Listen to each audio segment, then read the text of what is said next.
Hello YouTube, Dave here again. Today we're going to be looking at the Waterdeep Dragon Heist Dungeon Master screen. So this is an accessory put out by Gale Force 9. They're the same company that do like the spell cards, the magic item cards, and the monster cards that have come out so far. This is an officially licensed product from Wizards of the Coast as well. And I picked this up in, it cost me $19.99 plus tax. But again, I'm paying Canadian prices, which tends to be, higher than, decently higher than the U.S. prices. I believe this is around a $13 or $14.99 product in the U.S. But you can always go to the Gale Force 9 website and find that information. So we'll have a look at the screen, we'll have a look at the artwork, and we'll have a look at the charts on the back side of the screen as well. And ultimately, the point of this video is to show you what's on the screen and let you, the viewer, decide if that's information that you are going to want to use or you think would be useful for your campaigns. Now, these DM screens are designed to be specific to the adventure that they're connected to. So these really aren't meant to be like general screens that you would use just for everyday use.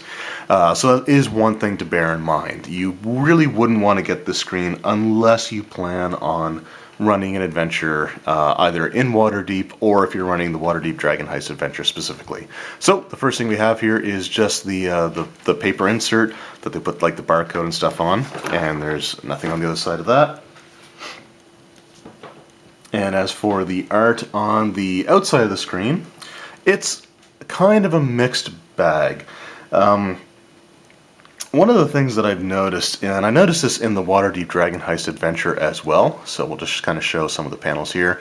So you have like the parade of like the automatons, and you got like the little robot baby walking the little wind-up robot dog. That never really appealed to me.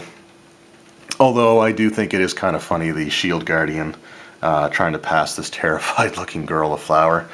And the kids wearing the goblin masks, I think that that's actually kind of neat as well.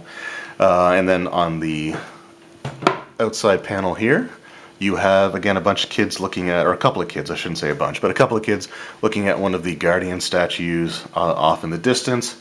And then the other side panel, which is probably my favorite, has the drow, some drow operatives sort of skulking around on the docks. So yeah, one of the things I noticed, though, there's a lot of artwork in the Waterdeep Dragon Heist stuff that just depicts children on there, and it almost makes me wonder if the adventure is really sort of just geared towards children, as much as the D&D books kind of can be. I don't know. It's just, again, children are very prevalent in the artwork in the book, as well as even on the screen itself. But this is just the outside. This is purely aesthetic. The important information is on the inside of the screen. So the first panel that we have here is dedicated to the code legal, and this is the entire panel. Basically, there's a little bit of art there and some on the bottom, but this whole panel is used for basically the legal system in Waterdeep, including the types of punishments you can get, as well as some of the crimes that you can commit and what the punishments for that would be. This is something that I think can be very useful, but I don't know if it would necessarily be something that comes up frequently enough that you would need to dedicate a panel of a DM screen towards it. So I'm sort of on the fence for that. But again, with these types of things, you're never going to satisfy everyone. So where I probably would downplay the stuff in the campaign if I were to run it, there are others that may absolutely love something like this. So for them, that's perfectly fine. And again, the point of this video is to show you what's on there and let you sort of decide for yourself.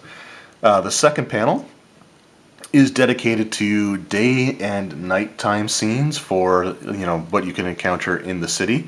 Not all of these are necessarily combat encounters. They're just, some of these are things that you can just use to add a little bit of realism to the adventure, to the setting. If they're basically going through the streets, you can roll these and see if you can find something that might be sort of fitting.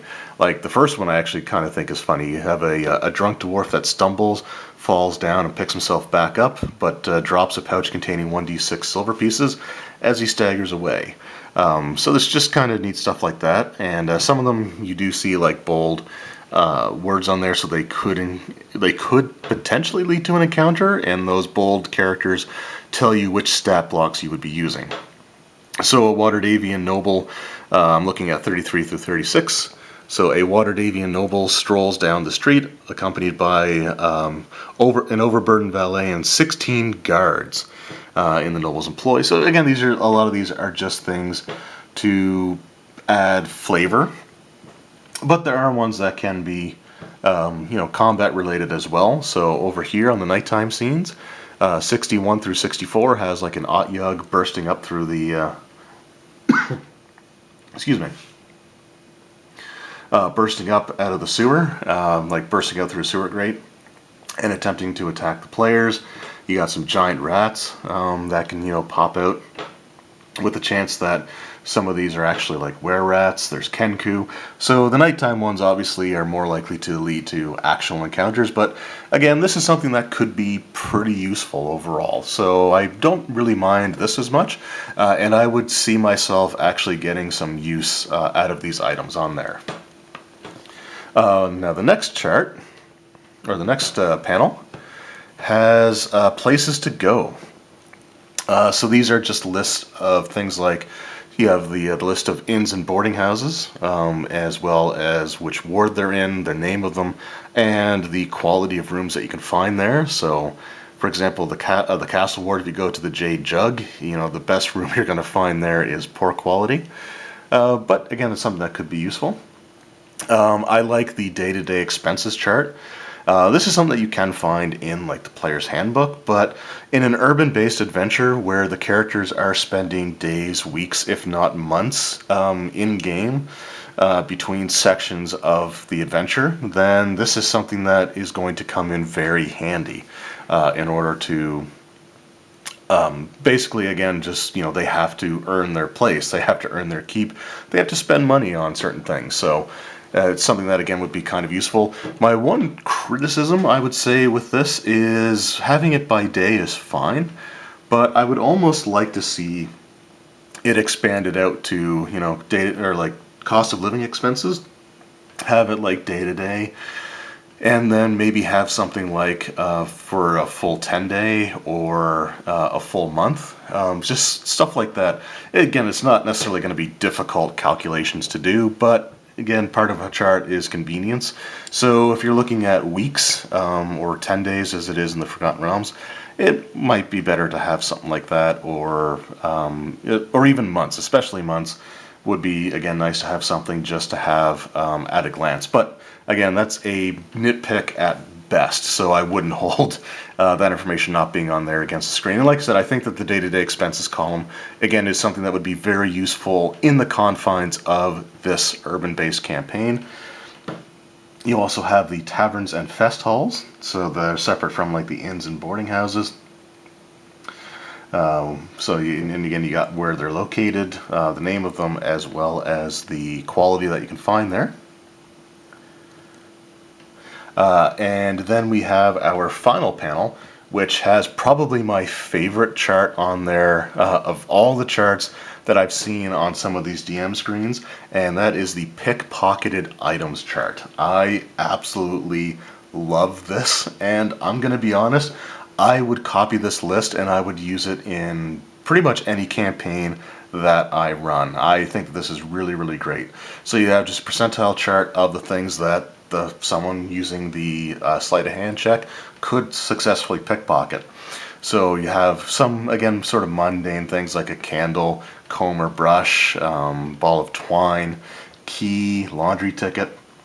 But there's other things that you could actually use for further adventures, like a letter in a sealed envelope. That key, actually, that I mentioned before, could be to it could be like a home or strong box or just anything that you could really think of. Just really, really cool stuff on here. I love this chart. I think it's absolutely fantastic.